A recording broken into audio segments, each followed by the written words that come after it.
Hello everyone, this is Boricua Biggs and welcome back to Let's Play Ace Attorney Justice for All. In the last episode, we were battling it out against Edgeworth in the trial, trying to hang on as hard as we could, as Adrian was being spoken to about the figurine, the bear, the little bear figurine, which it turns out was hiding the suicide note that Celeste wrote. Or did she? So anyway, yeah, Phoenix feels really bad about having to question everything, and he knows Adrian is innocent, but we're kind of making her look out to be bad in order to hang in there just a little longer so that we can rescue Maya. But Gumshoe got into an accident at the end of the episode, so things are not looking too good. Maybe things will turn around if Francisca's willing to help us, hopefully. Let's see. The little recess should be over now. Alright. Court will now reconvene. I assume both sides are ready. They have to be, I guess. Yes, Your Honor. Yes, Your Honor. Wait, Edgeworth, what's wrong with you? Whoa, he looked really upset. I like it when he looks like that. It's so funny. I can understand the defense acting like this. However, why do you also seem distraught, Mr. Edgeworth? It's nothing, Your Honor. What's wrong with Edgeworth? It looks like something unexpected just happened to him. Now then, Mr. Edgeworth, if you could please tell the court the results of the handwriting analysis on Miss Inpax's suicide note. Yes, Your Honor. Unfortunately, we have discovered that this suicide note is a forgery. Oh, for real? No wonder you were looking like that. That's actually pretty surprising. Then what happened to the real note? What? What do you mean, Mr. Edgeworth? It's a good thing we did that. This note was not written by Miss Inpax herself. It is a fake. Oh boy. What are we gonna do? Order, order! Mr. Edgeworth, would you care to explain what is going on? If this was not written by Miss Inpax, then who wrote it? We would need more time to do a more detailed analysis, however. It appears that the handwriting matches that of the victim, Mr. Juan Corrida. Mr. Corrida? Well, well. It looks like Miss Inpax never left a suicide note after all. She never wrote anything about On Guard.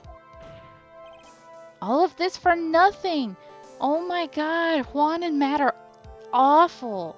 Celeste didn't even try to take them down with her. What a saint she was. Poor lady. That's ridiculous, though. However... Oh, sorry. Judge, will you stop talking over Edgeworth? Please. However, Your Honor, even though this suicide note is indeed a fake, Mr. On Guard could not have known that, and so that fact remains unchanged. Okay, that was a typo right there. Acting under the assumption that it was real, he had plotted to possess it. That does sound very plausible. This theory that On Guard had no idea that the suicide note was fake. Something seems a little wrong with it. I think we can actually present evidence. The defense believes that the theory that the prosecution has stated contradicts testimony. If everything the prosecution has proved up to this point is true, then it's impossible for Mr. On Guard to not have known it was a fake, because he was spying on Juan, right? Yeah. What is this little item called again? A video camera, Your Honor. Well, a very small one, but... Oh, that's right, a camera. Ah, you kids and your fancy toys nowadays. Oh, he's just laughing. Like, really? Mr. Edgeworth, earlier you claimed that Mr. On Guard knew of the existence of this note because he was spying on the victim. Isn't that right? Oh, If that were true, Then this means Mr. Angard would have known that the victim had forged the note. Ah! Things are suddenly turning around for us. Wow. So then, the defendant knew this suicide note was a fake. And if that's true, then the situation has suddenly changed in a very dramatic way. Doesn't it always change in a dramatic way, Your Honor? Exactly, Your Honor. The prosecution's theory as to what Mr. Angard's motive for murder was, it has suddenly disappeared into thin air. But, Your Honor, it's not as if Mr. Angard monitored Mr. Corrida 24 hours a day. Perhaps the victim wrote the note in a place Mr. Angard didn't know of. Well, right back at you, Mr. Edgeworth. Why don't you show us some proof that the victim made the forgery at an unknown place? Ugh. Yikes. How is this happening? Phoenix, we're doing a little too good of a job right now. Order, order, order! Mr. Edgeworth, it looks like this time it is you who has dug his own grave. As I figured. Oh, as you figured. As I figured, it came down to this after all. Mr. Edgeworth, you are not making any sense. When I heard the results of the handwriting analysis, I thought this might happen. The question is, what next? What next? If the prosecution can't prove Mr. Angard's motive through the evidence, then we must prove it from another angle. Well, I agree with you there. Your Honor, the prosecution would like to call a witness to the stand at this time. What? Another witness at this point? Oh, well, that's fine. However, this witness is a little unusual. Edgeworth stuttering? This is not like him at all. Unusual? Well, what sort of witness is this person, Mr. Edgeworth? I mean, we've freaking had a freaking bird before, so I don't see how much more unusual we can get. Oh, Judge, you have no idea. This witness is one who is perfectly fit to answer once and for all the question of who was it that hired Shelley the killer to commit murder? That's impossible. Who in the... No such person exists who can answer that question with such certainty. Yes, Mr. Edgeworth, who is this witness? It's... Yes, go on, who is it? the man himself, Mr. Shelley the killer. Wait, what? Edgeworth, is this why you were freaking out? Oh, Mr. the Killer. Wait! Shelley the Killer! How is this possible? You mean the killer? I mean the assassin? Yes, Your Honor. He's coming here, to the witness stand. Well, yes, in a manner of speaking. I recognize that this is a very unusual circumstance, so I ask for your permission. Well, Mr. Wright, Yes? is this all right with you? Do I have a choice here? I can't really do much else to drag this trial out. The defense has no objections, Your Honor. I wonder if it really is all right to do this. Yeah, since when do you ask us if it's okay? You don't care. Very well, then. The prosecution calls our witness to the stand. Now, how is this going to work? Edgeworth, is there no other way left to us? Now then, witness. Your name and your, occupation, please. He's so awkward. Oh my god. I love this. What the hell? The killer, what are you doing? What are you doing, the killer? This is the best. How could you not love this? Alright, let's do this. Very good, sir. My name is Shelley the Killer, and I am a professional assassin. I say, what is going on here? Your Honor. How can you remain so calm? And what is the meaning of this two-way radio? Actually, Your Honor, it was delivered to me just now, and it came with a condition. As long as we do not trace its source, Mr. the Killer will testify to this court. So this must be what that urgent phone call he got earlier was about. Oh no, this will not do. I cannot allow this in my court. First of all, we can't even be sure this is really Mr. the Killer himself. Witness, please present some sort of proof that you are in fact Shelley the Killer. I understand. Please wait a second. Hmm? I'm so hungry. Maya! Maya! A voice. Mr. Wright, can you confirm anything from this? The defense has no objections to this person. We are satisfied that this man is indeed Shelley the Killer. It looks like we have run into yet another unexpected turn of events. Well, it doesn't seem like we have too many choices under these circumstances, so... Now then, witness, there is one thing I would like to confirm before we speak of anything else. And what would that be?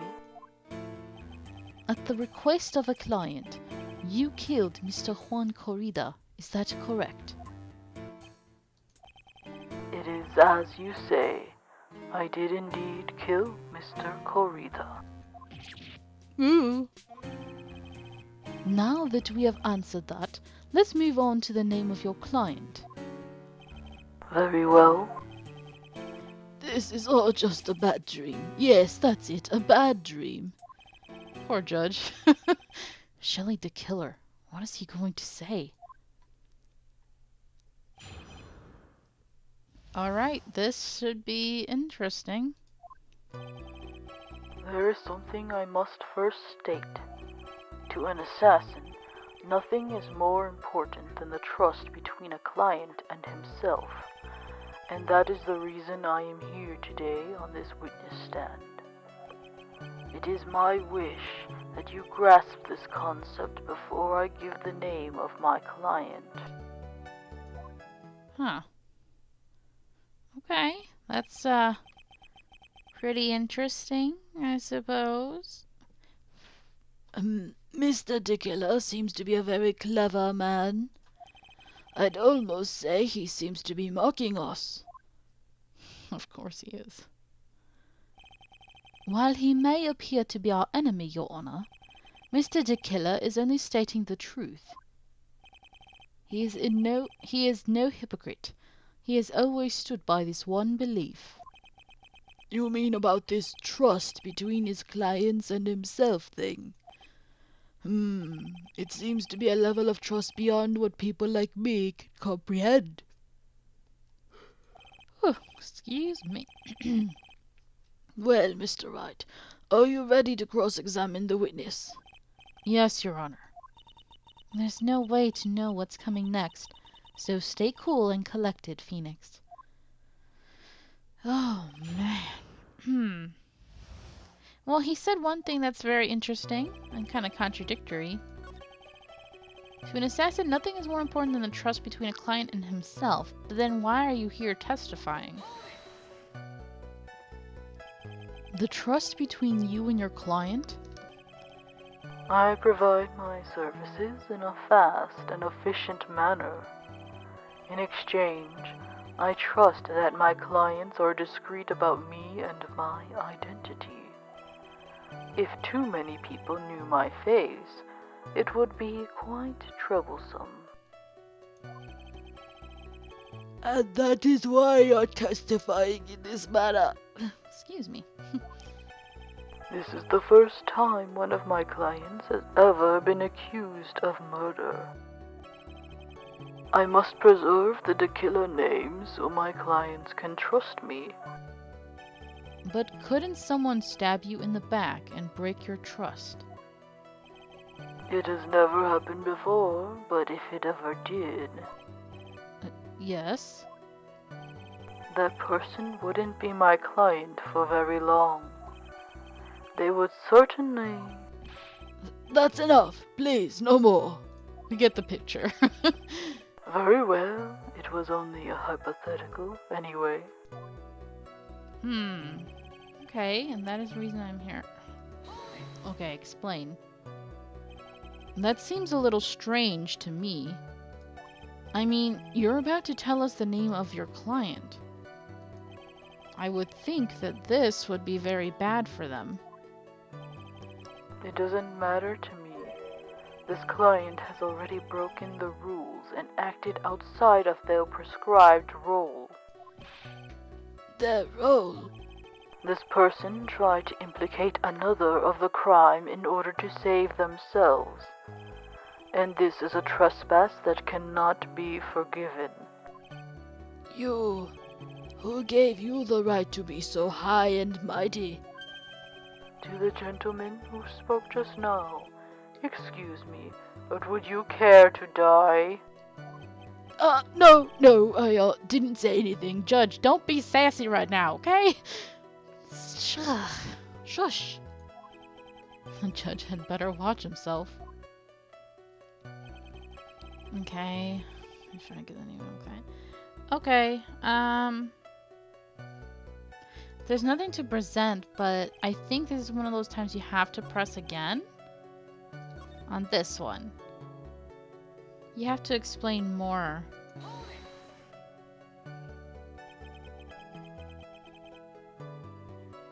So, exchange the trust of my clients are discreet about me and my identity.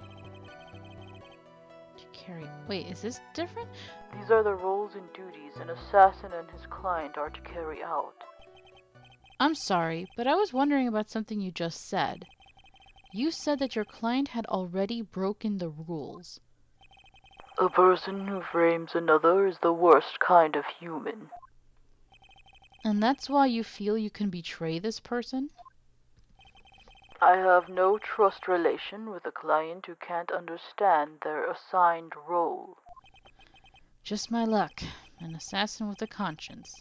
Who would have figured? Now then, everyone, do you think you can understand my logic? This case just keeps getting better and better.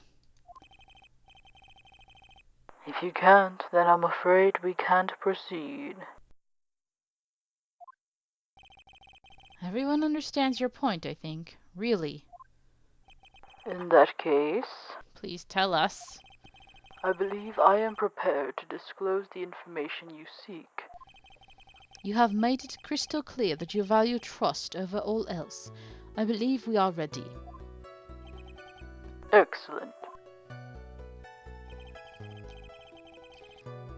There's a reason I'm here on this witness stand. It's about time I revealed the name of my client. Okay, press.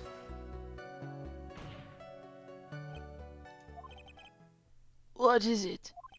Now I can't bring myself to ask the client's name. If you can't ask it, Mr. Wright, then I will. Witness? What is the name of your client who requested the murder of Mr. Juan Corrida? That person's name is...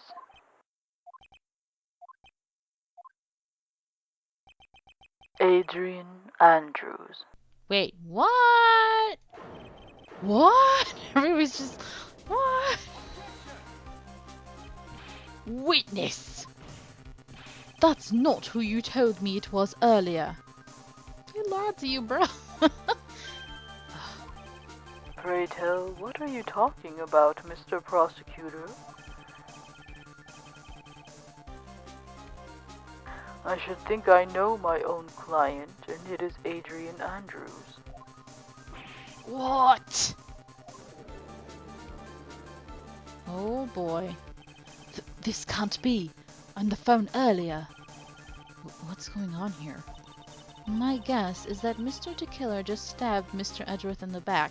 Thankfully, not literally. Stabbed Edgeworth in the back? I'm sure in order to get an audience with this court, Mr. the Killer told him a different name. Matt Ungard, perhaps? I knew it. This is outrageous. I was deceived. This witness is telling a very serious lie. But you are the one who summoned this witness. Ugh. You, Shelley the Killer. My testimony is the truth. The defendant at the moment is Matt Ungard, am I correct? All I wish to do is help procure his acquittal. Wow. All of a sudden, it feels like we can actually win this. Yeah. The prosecution has failed to provide a motive and has instead provided the suicide note, which is a forgery created by the victim. Furthermore, there is a possibility the defendant himself knew it was a fake. But most definitive of all, we have heard from the assassin himself the name of his client. Mr. the Killer's client who requested the murder was not the defendant at all. No. With all this evidence, it is obvious to me that this means that Mr. Matt Ungard is innocent. Oh, snap. I seem to have caused you all a bit of confusion. Please continue your discussion and call me when you have reached a verdict. Oh. Bailiff, please bring Miss Adrian Andrews in immediately. What the hell are we gonna do, sir? What are we gonna do? What now? With the way this is going, Ungard will be found innocent. This may be our last chance to save Maya. Yeah, but Edgeworth is right. The killer is lying. And Ungard, my client, I know he's guilty. Can I live with myself if I win this? Who would have believed that the prosecution's own witness would absolve the defendant? Your Honor, the prosecution requests permission to further question the witness. Shelley the Killer is certainly lying under oath. It wasn't... Oh, sorry. It's Adrian. It wasn't me! Listen, everyone, please! That testimony just now, it was all one big lie. Miss Andrews. The suicide note may have been a fake, but that man, Matt, he's the reason Celeste died. And Juan's death? It was all because he got pulled into Matt's twisted world. That testimony just now, you have to believe me. It was a horrible, horrible lie. But Mr. the Killer himself has testified. He has named you as his client. No, that's not true. Also, there is quite a bit of evidence that points to you. The knife and button, donning the Nickel Samurai's costume. But that's... You even have a motive.